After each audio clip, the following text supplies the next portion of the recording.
Capítulo 3. Quando o impossível se torna possível. Assim nos conta Coelho Neto. Quando Miguel Ângelo concluiu o Moisés, que assinala o túmulo de Júlio II, na Basílica Apostólica, ficou maravilhado de sua própria obra. O porte do hebreu denunciava a soberania enérgica de um ras pastor de povos.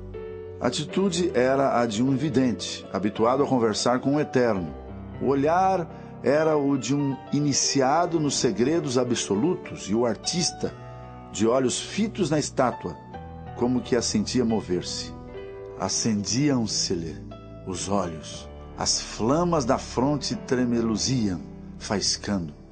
Rosavam-se-lhe as faces, tremiam-lhe os lábios e Miguel Ângelo, em delírio, arremeteu e, vibrando o martelo, atirou uma pancada ao joelho da estátua, intimando-a à vida. Parla! Houve apenas um estrépito no silêncio e o mármore perseverou mudo. Nem era possível que falasse, visto que era pedra, só pedra. Faltava-lhe a harmonia eterna, o lume latente, a alma que gera a palavra. E o artista quedou diante do inanimado, reconhecendo-se homem, ele que se julgara Deus. Era impossível que esta obra de arte falasse. Tinha as feições de homem, mas não possuía vida. Não vinha do sopro de Deus, era apenas produzida por mãos humanas, mãos mortais. O moribundo jazia no seu leito de dor, lembrando-se de que deveria dar a última advertência a um homem que o havia caluniado severamente. Mandou chamá-lo e lhe pediu que fizesse duas coisas como o último pedido de alguém que teria pouco tempo de vida. O convidado, vendo que era o último pedido do enfermo, concordou imediatamente, e esse fez o seu primeiro pedido. Eu gostaria que me fizesse o favor de subir a este morro alto aí, e abrisse este saco cheio de penas, e as deixasse voar todas, para onde o vento as quisesse levar. Oh, disse o visitante, isso é muito fácil, e agora mesmo executarei esta sua vontade, e então voltarei para saber qual é o seu segundo desejo. Tendo voltado depois de ter espalhado todas as penas, perguntou ao doente, qual seria a sua segunda vontade? Sim, disse o enfermo.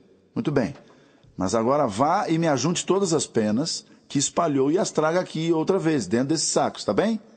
Como? Disse o visitante.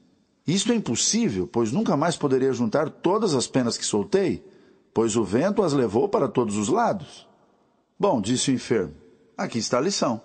Como isto é impossível, da mesma maneira é impossível fazer voltar todas as palavras que falou contra mim. A lição dada é preciosíssima, pois compreendemos que há impossibilidades humanas, e não é possível fugir dessa verdade. Certa vez, um homem aprisionou um filhote de onça, e sendo bonitinho e esperto, levou-o para casa, a fim de domesticá-lo. Procurou sempre fazer com que a oncinha adquirisse hábitos domésticos e fosse provado que o trato é tudo, e que os hábitos ensinados talvez transformassem a natureza da oncinha. Tudo foi bem e a oncinha parecia ser um grande gato dentro de casa. Tudo parecia indicar que a natureza do animal estava se transformando na de um manso e dócil gato. Mas um dia, o dono se machucou bastante, jorrando sangue em abundância. E então aconteceu o que já não mais se esperava. Num descuido do patrão, o bicho deu um salto com toda a força no seu benfeitor, cravando as suas unhas nas carnes macias do homem. Foi a custo que o libertaram, quando aos gritos procurava socorro. Sim, era a natureza do animal que voltou a imperar. Ao ver o sangue, sua natureza antiga se revelou. Impossível! Que palavra ingrata! Quanta dor, decepção, sofrimentos produz. Impossível! Diz o médico ao ver que o doente está morrendo. É impossível salvar o ente querido. Impossível ganhar a batalha, fala o general ao ver o seu exército em debandada e sem munição. Impossível, diz a velhinha que admira o seu retrato de jovem. Impossível fazer voltar os anos. Impossível chegar, diz o aviador ao ver o céu sem teto para voar. Impossível vencer, diz o atleta ao ver fraquejar a sua resistência física, enquanto o outro avança. Impossível fazer a paz quando o ódio habita no coração. Impossível amar quando há desgosto e incompreensão. Impossível vencer quando há indolência. Impossível recuperar o tempo perdido. Impossível antecipar o amanhã. Impossível quebrar a lei sem correr risco de graves consequências. Impossível melhorar a sociedade sem purificar o coração. Impossível salvar-se sem Jesus Cristo. Oh, impossível, impossível, impossível. Quantas impossibilidades para o ser humano. Mas você pode perguntar, quando o impossível é possível? Ora, é muito fácil explicar. Tomando o dicionário da vida, as Sagradas Escrituras, teremos, conforme escreve o médico evangelista Lucas, o seguinte: os impossíveis dos homens são possíveis para Deus. É que as extremidades dos homens são as oportunidades de Deus. Conforme diz o velho ditado, o que para nós é impossível, para Deus é possível. Vejamos, os evangelhos enumeram muitos fatos que provam a possibilidade divina na impossibilidade humana. Lá estava ao lado do tanque de Betesda um paralítico há 38 anos, sem a possibilidade de cura, mas ao chegar Jesus, ele disse: levanta-te e anda. Mas como? É impossível, Senhor, poderia pensar o doente. Mas não, baseado na palavra de ordem, ele se levanta e o impossível se torna possível, voltando para casa curado. Em outra ocasião, havia quase 5.000 pessoas com fome. Durante o dia haviam escutado os ensinos de Jesus e, ao aproximar-se à tarde, nada tinham para comer. Movido de compaixão para com estes sinceros ouvintes, ele pede que os discípulos deem de comer à multidão. Mas como? Nada tinham e nem dinheiro também? Havia ali um menino com 5 pães e 2 peixes. E então, o impossível se tornou possível. Jesus, abençoando o pouco, multiplicou os pães e os peixes e todos comeram, restando ainda um bom número de pedaços. Era impossível aos discípulos, mas possível a Deus. Sim, com Jesus, o impossível é possível. Fazia 4 dias que o amigo de Jesus, Lázaro, havia falecido. As irmãs choravam e lamentavam a ausência de Jesus. Ah, se ele estivesse aqui, Lázaro não teria morrido. Era o lamento das entristecidas irmãs. Mas Jesus chegou e quis ver a sepultura onde o seu amigo jazia. Pede que seja removida a pedra que fechava a sepultura. Mas por que, mestre? Já cheira mal, foi a desolada resposta. Tudo parecia consumado e impossível. Todo esforço inútil. Toda boa vontade sem valor, segundo o entender das irmãs.